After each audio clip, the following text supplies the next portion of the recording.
Hi everyone, welcome back to the Casual Ethnographer. In part one of this three-part series, The Power We Carry, we looked at hair through the lens of myth, mourning, and cultural ritual. How something as ordinary as hair can take on extraordinary meaning. Today, in part two, we're shifting focus. We're exploring hair as identity, how it shapes how we see ourselves and how others see us. We'll also look at disguise, subterfuge, gender expression, and how hair quietly carries our stories, even the ones we don't say out loud. Let's get into it.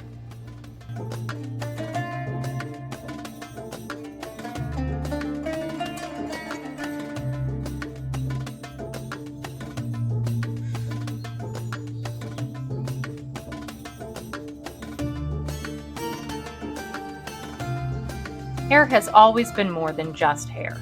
For many of us, it becomes the most visible expression of our identity, how we want to be seen, how we feel, or how we wish we felt. Cut it, color it, hide it, or let it grow freely, our hair carries a message, whether we intend it to or not. In this episode, we explore hair not only as identity, but also as transformation, as subterfuge, and as a form of both protest and protection. In part one, we spoke of myth, mourning, and sacred rites. But there is another layer to the story of hair, the everyday magic of how we present ourselves and what that presentation can conceal.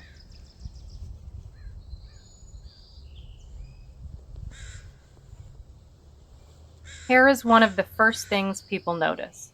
It tells a story before we even open our mouths. And for some, it's the first step in telling a new story entirely. For many trans and non-binary people, hair is often among the first outward expressions of their inner truth. A change in hairstyle can be both an announcement and a shield, a visual cue that says, "This is who I am," even if the world is not yet ready to listen. I once worked with a colleague, decades ago now, who transitioned from male to female. She shared parts of her journey with me, the emotional toll, the physical changes, the coaching she sought to help embody her authentic self. But long before the surgeries or even the wardrobe shift, she changed her hair. She grew it out, styled it differently. That choice was deeply personal, not just aesthetic, but affirming. It was her saying, "This is me." And she told me it made all the difference. She began to see herself, and eventually so did others. Hair can also be a way of asserting control when control feels out of reach. During times of emotional upheaval, grief, divorce, recovery, many people make dramatic changes to their hair. A new style becomes a reset button, a symbolic shedding of the past.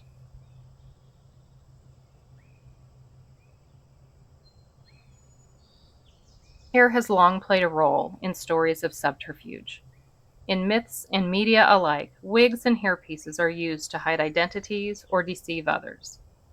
In the Japanese myth of the slit-mouthed woman, Kuchisake Onna, a woman betrayed by her husband, is mutilated, her mouth cut from ear to ear, but she returns wearing a surgical mask and long hair that conceals her disfigurement. She asks passers-by if she's beautiful. No answer will save them.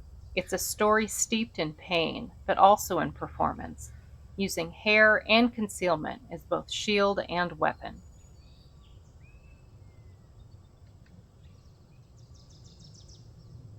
In Norwegian folklore, we meet Huldr, a seductive forest spirit who appears as a beautiful woman with long flowing hair, only to be revealed too late to have a tail or a hollow back. The hair hides her true nature. The warning is clear. Not everything is as it appears. These stories, old as they are, mirror real-world dynamics. How often do we disguise who we are to fit in, to be less threatening, to be taken seriously? Even in contemporary pop culture, hair is a central tool of disguise. Think of Mrs. Doubtfire, where Robin Williams' character uses a wig and styled hair as part of a full-body transformation. or Mulan, who cuts her hair short to pass as a soldier, a moment so iconic it has been reinterpreted in animation and live action alike. In the Austin Powers series, hair becomes part of the over-the-top aesthetic, exaggerated and stylized to signal both power and absurdity. In each of these examples, hair does more than help someone blend in. It helps them become someone else. It's not just disguise, it's metamorphosis.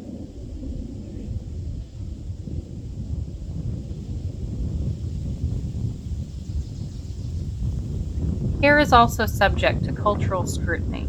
For Black women in particular, hair has been deeply politicized, with natural styles historically deemed unprofessional or unkept.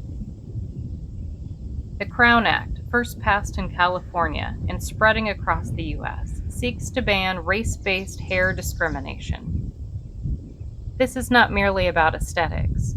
It's about autonomy, about the right to exist in a public space without altering one's identity to fit Eurocentric norms. In many indigenous cultures, hair is sacred. The act of cutting it is reserved for mourning or ceremony. In boarding schools and institutions, cutting indigenous children's hair was a violent erasure of identity, a forced severing of cultural ties.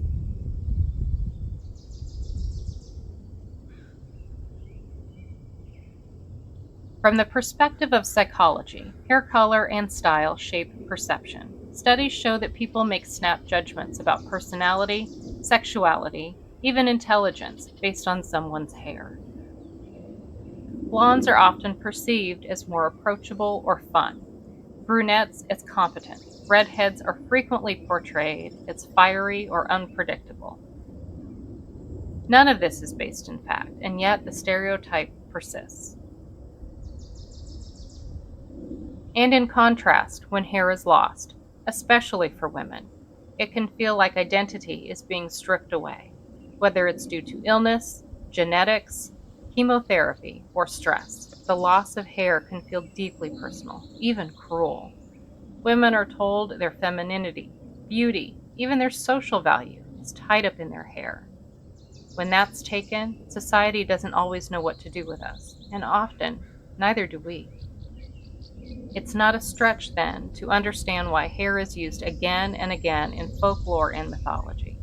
It becomes a stand-in for power, control, illusion, even revenge. In media, hair is also a shorthand for transformation.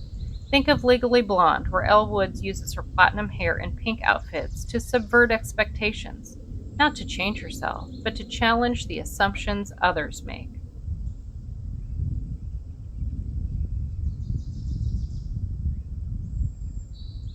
There is growing research around the concept of hair holding trauma.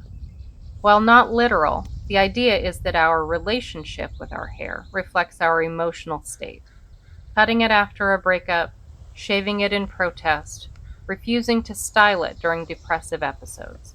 Hair becomes a silent witness and participant in our stories. One study found that women who changed their hairstyles post-trauma often reported a stronger sense of agency. Another noted that touching, braiding, or caring for one's hair could foster emotional regulation. It's not just self-expression, it is self-soothing. Throughout history, and even now, people have used wigs, styling, and color to blend in or stand out depending on what survival demands. Spies and refugees, entertainers and soldiers, domestic abuse victims and undercover agents all have at some point relied on hair to shift identity, to deceive, to protect. In ancient Greece, there's the tale of Athena and Medusa.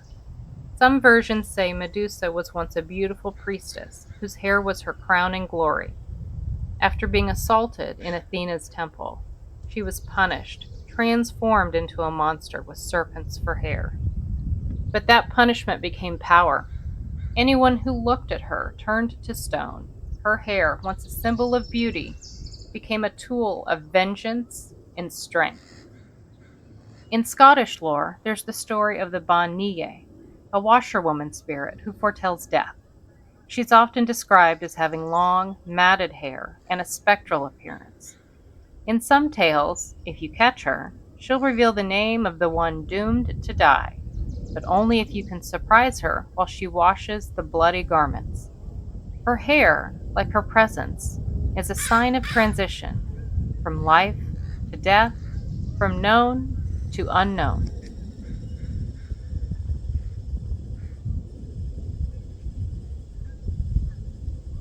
Hair crosses thresholds with us, from child to adult, from one gender expression to another, from health to illness, and sometimes even from life to legacy. For some, liberation means letting go of hair, shaving it entirely, removing the burden of maintenance, of femininity, of expectation. For others, it means embracing natural texture after years of chemical straightening or cultural shame.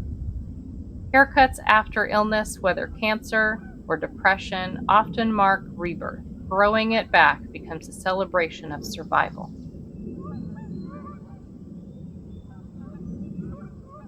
Even the decision to wear a wig, whether for drag performance or due to hair loss, can be empowering. It becomes a costume we choose, rather than the one forced on us. In modern times, we've seen movements where women shave their heads in protest, in grief, or in solidarity. We've seen hair used to define cultural belonging and to exclude. We've seen it policed in classrooms and workplaces. We've seen people fired over it, and we've seen people rise because of it.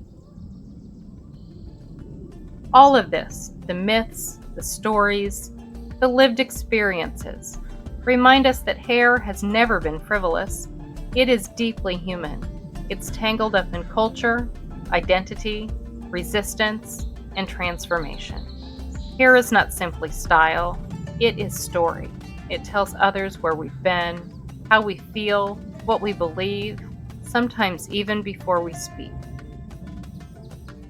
It is one of the few parts of the body we can alter with little consequence, and yet it carries profound cultural weight. Through it, we express our gender, our grief, our rebellion, and our joy. Whether you are someone who wears your hair long and free, keeps it tightly curled, hides it under a hijab, loses it to illness, or shaves it as a statement, you are telling a story. Even if no one else hears it, your hair knows it. And for those of us who are still finding our story, or rewriting it, maybe it's okay if the next chapter starts at the scalp. In part 3, we will explore religious traditions, sacred rituals, and the many ways hair continues to be woven, literally and metaphorically, into our lives.